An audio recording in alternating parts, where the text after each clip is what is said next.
year, this is the 150th anniversary of the founding of the village of Stamford. Some of us have decided that such an auspicious occasion deserves an appropriate celebration, and so we came up with this little program. So welcome and enjoy Stamford's sesquicentennial Chautauqua as we bring the culture and good old days into Stamford into its 150th year. While there are many stories and legends about how Stamford came to be settled, one thing we know for sure is that the Jacksonville division of Chicago, Alton and St. Louis Railroad was vital to the growth and prosperity of early Stamford. Children used to gather corn that had fallen near the railroad tracks.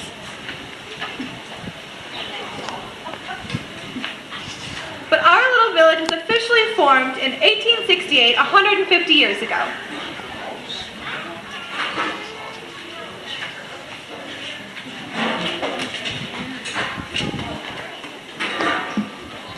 Mr. Brooks, we are honored to announce that you are the first president of the newly formed village of Stamford. We hope to continue to prosper under your leadership. Thank you, ma'am.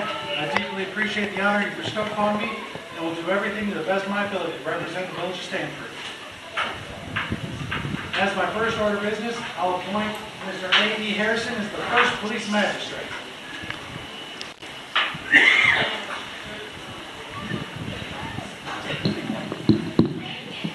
I want to thank you guys for putting your trust in me. I promise to serve the residents of Stamford and to protect you guys to the best of my ability. If you guys do have any concerns, please don't hesitate to contact me. I am here for you all. The very next year, in 1869, a brick schoolhouse was established.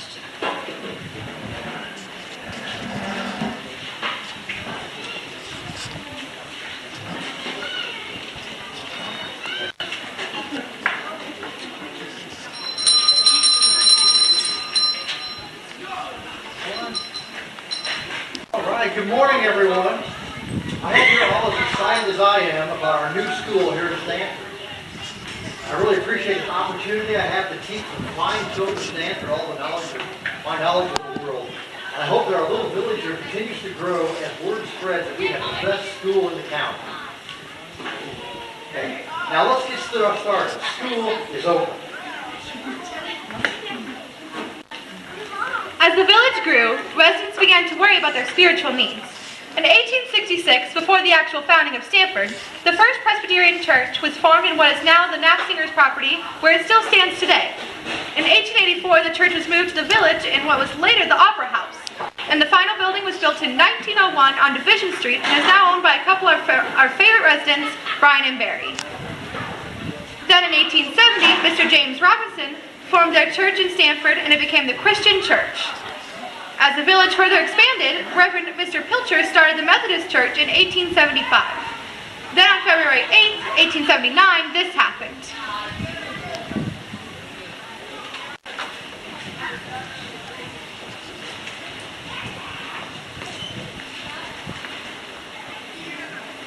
Mr. Linebacker, it is done. Your work is finished. It is the first edition of the Stamford Tribune.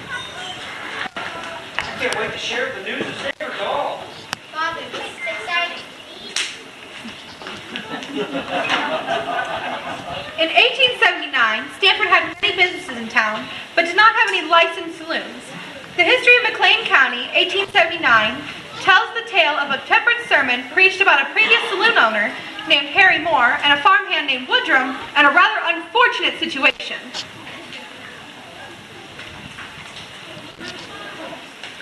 In the afternoon, on a certain day, a young man by the name of Woodrum was working for a farmer near Stamford when he ran out of tobacco. He concluded that it was not possible to get along without a bit of the weed, so he left the team in the field where he had been at work and intended to step over to the store to get a plug of tobacco and return immediately. He had not been in the store long until he concluded that he must go by Harry Moore's saloon and get a drink. Unfortunate man. That was his last drink. Someone got up a drinking spree. The question was, who can drink the most without it hurting him? The young man from the farm was ambitious and determined not to be outdone. He drank 14 glasses. This was enough to upset any man, especially as they were taken all at once, without any rest. After the drinking, he went out of the saloon and walked a short distance, only when he fell. On approaching him, it was found that he was very seriously affected, and in a very short time, he was dead. Only half an hour before, he had been in the field working away, with no intention of taking a drink even. But now he was a cold corpse lying in the street, a dead man, one who had killed himself by the foolishness of overmuch drinking of a strong drink. It is believed that temperance sermons such as that resulted in the village being dry for the next 100 years. Meanwhile, in an effort to provide free entertainment to the villagers, there was an open-air bandstand on Main Street that held concerts every Monday, Wednesday, and Friday evenings.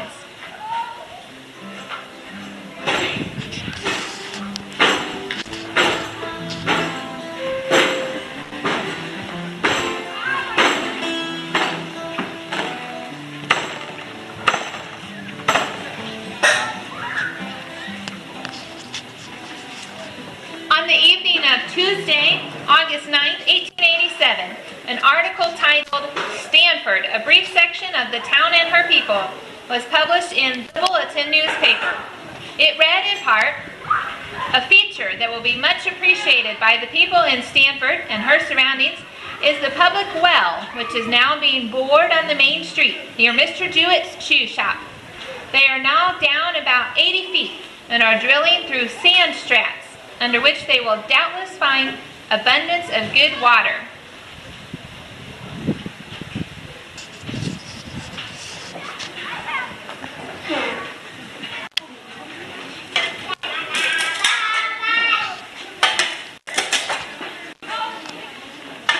And this, ladies and gentlemen, was Stanford's town well.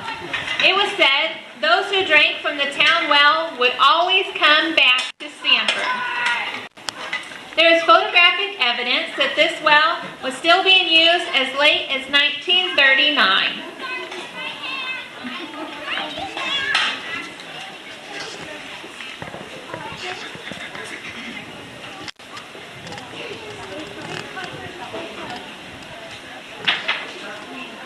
The early 1900s, from 1893 to 1918, brought about more time for leisure, with things such as the Opera House.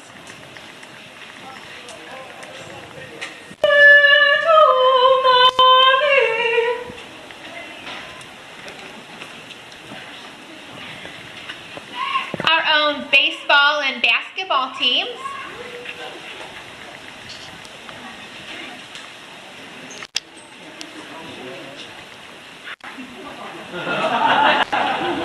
Come on, team.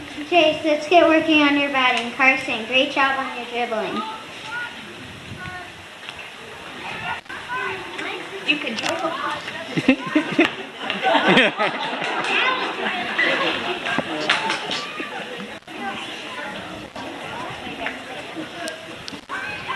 Campfire girls.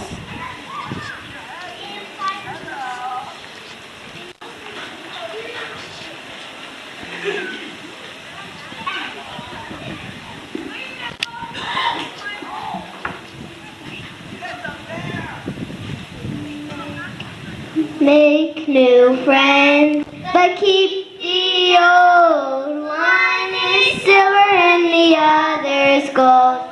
A circle is round, it has no end. That's how long I'll be your friend.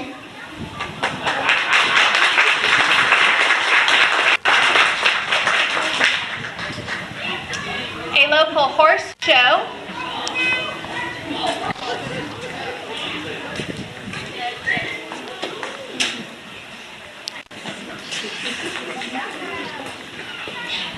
And the Stanford Fair.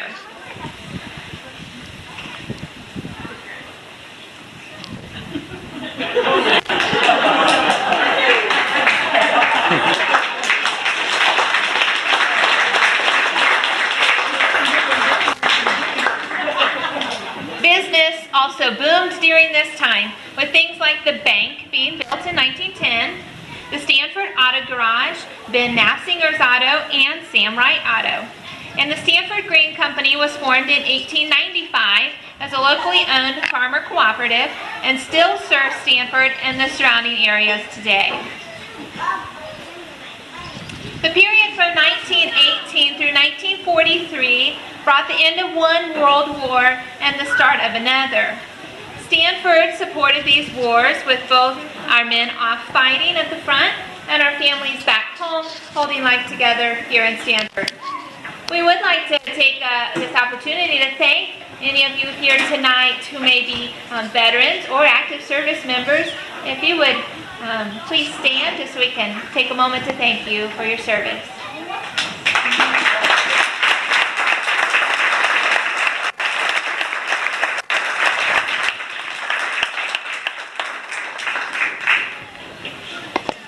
The Works Progress Administration, or WPA, was the largest and most ambitious American New Deal agency, employing millions of people, mostly unskilled men, to carry out public works projects, including the construction of public buildings and roads.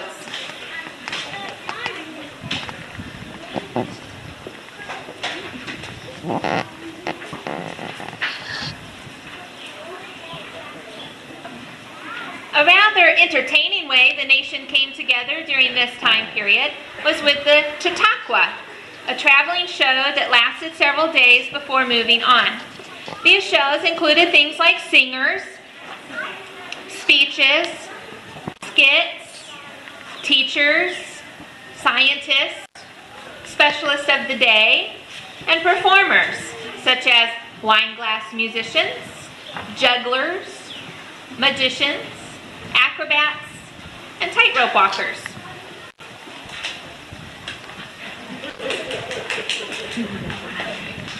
Former United States President Theodore Roosevelt is quoted as saying that the Chautauqua is the most American thing about America.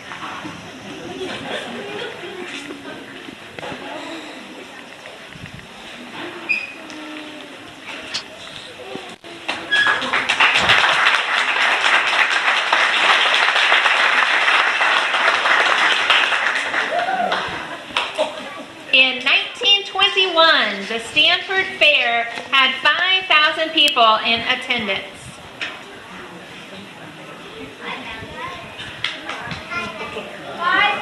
People. That is 10 times as many as Stanford.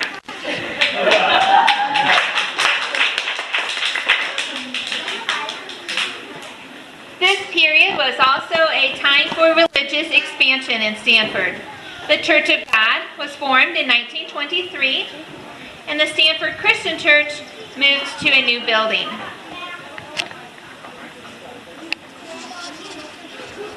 An example of Stanford coming together as a community was on March 6, 1936. Mrs. Wheeler Heck's husband had passed away unexpectedly, and 60 men used 26 wagons to husk corn on her farm.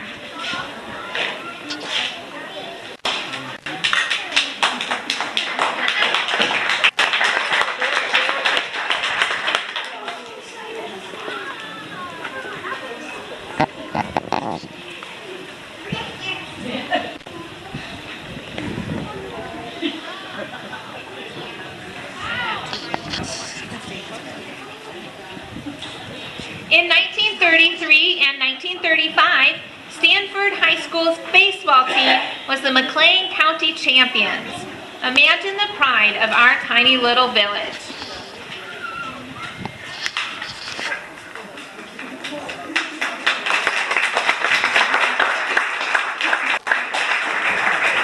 As a matter of fact, baseball was so loved here in Stanford in 1940 that we even had a team named the Stanford Cubs.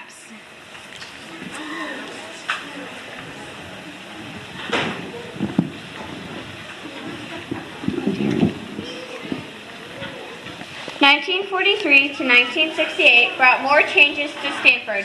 During this period, Stanford got its first school bus.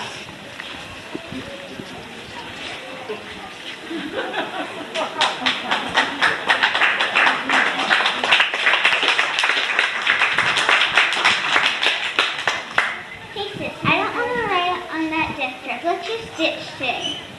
No way, sis. I can't wait to see what the bus is like. Aren't you at least a little bit curious?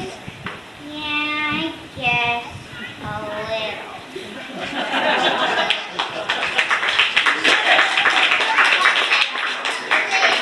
And the Sportsman Club was established.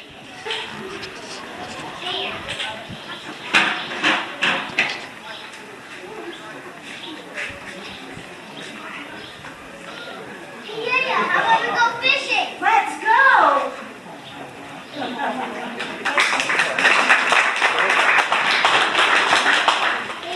This period also marks the opening of the pool.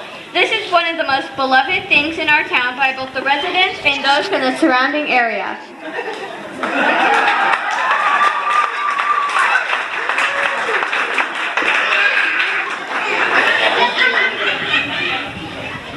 Stanford has had a long history of our volunteer firefighters, but in this era, the new fire station was opened. It is my honor to present to the people of Stanford this new fire station. Whoa, look at the fire truck. I can't wait when I'm old enough to be a firefighter like my dad. Whoa, look at this lumber gear, is awesome. I can't wait to be a firefighter like my brother. Did you see the ambulance? It's got so many buttons and screens. I can't wait to be an EMT like my mom.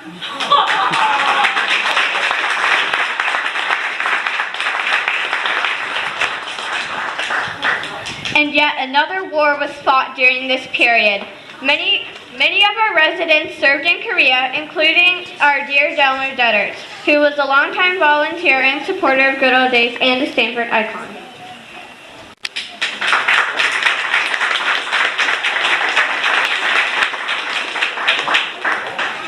'48 was an exciting year for Stanford with the Stanford Horse Show, which brought 2,000 people to Stanford. There were around 125 entries in 18 different classes.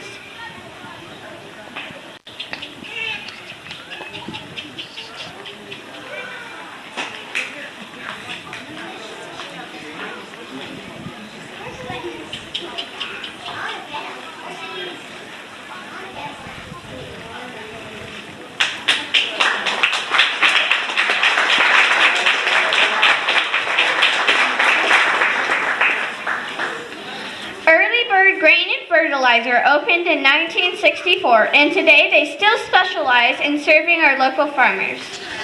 In 1968, Stanford held the June Jubilee to celebrate our centennial. This was really a year-long celebration, and the entire town was involved. The men from Stanford grew their beards out for an entire year and were called Brothers of the Brush. Mrs. Nettie Strokirk even wrote a song called the Centennial Hymn.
Brought more developments to the people of Stanford. The post office opened in 1969 in Stanford.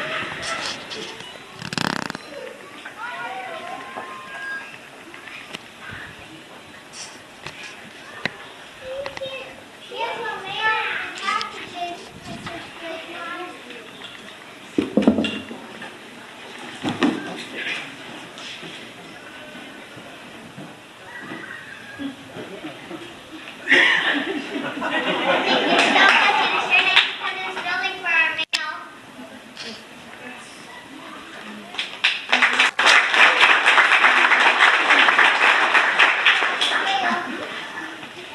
In 1972, Olympia High School opened, and in 1973, the first class graduated. In fact, this weekend, the class of 1973 is celebrating their 45th reunion.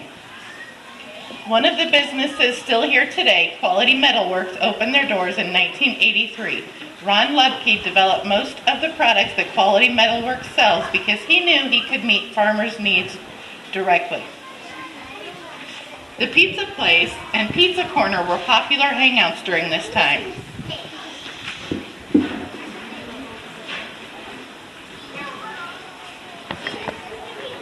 What do you want on your pizza? Pepperoni and sausage? No way, too much meat. How about onions and mushrooms? No fungus. Just extra cheese? That'll make my stomach hurt. How about pineapples and anchovies? That's great.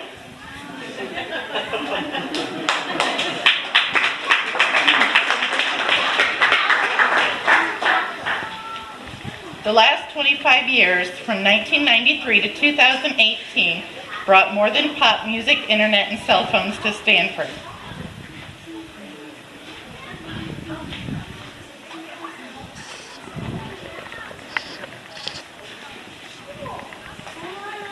In August 2005, Olympia North Elementary School opened. It marked a new beginning for Stanford, Cobell, and Danvers joining together.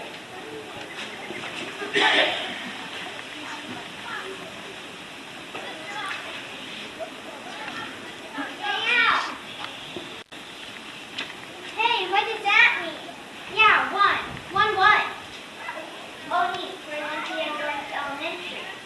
That's us!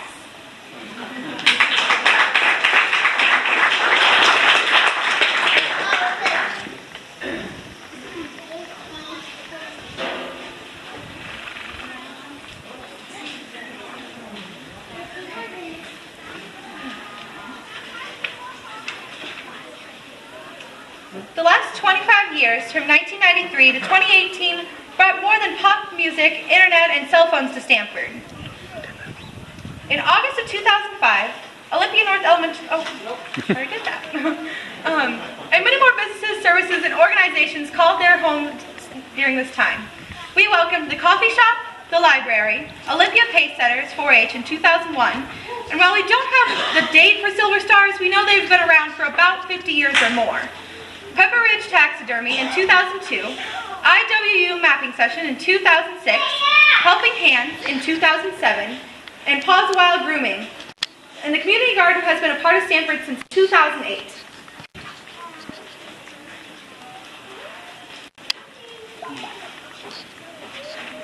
Hey Zoe, if you bring me a basket and help me pick these vegetables for Helping Hands, I'll tell you a joke.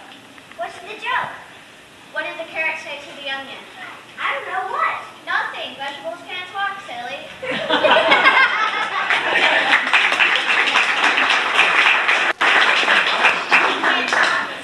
And one of the most recognized businesses in Stanford has been the bar.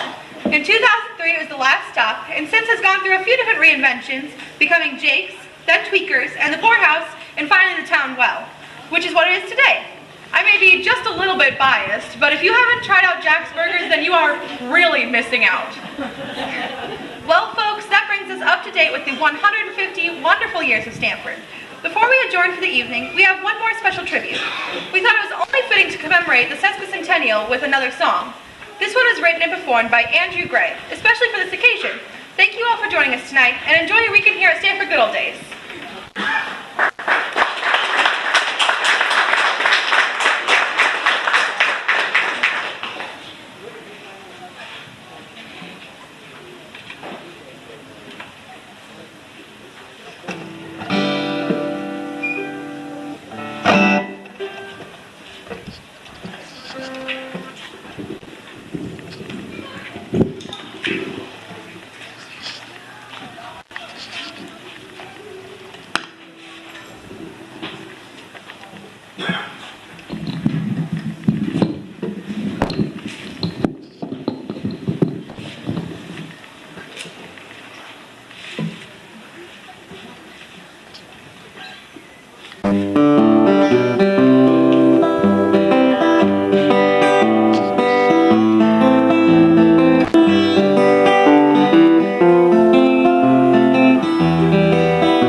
really glad to be here. I'm really glad y'all came out here, and this has been a lot of fun. We have a couple people that we would like to thank who worked really, really hard on this production, and one of them was Sarah Hughes.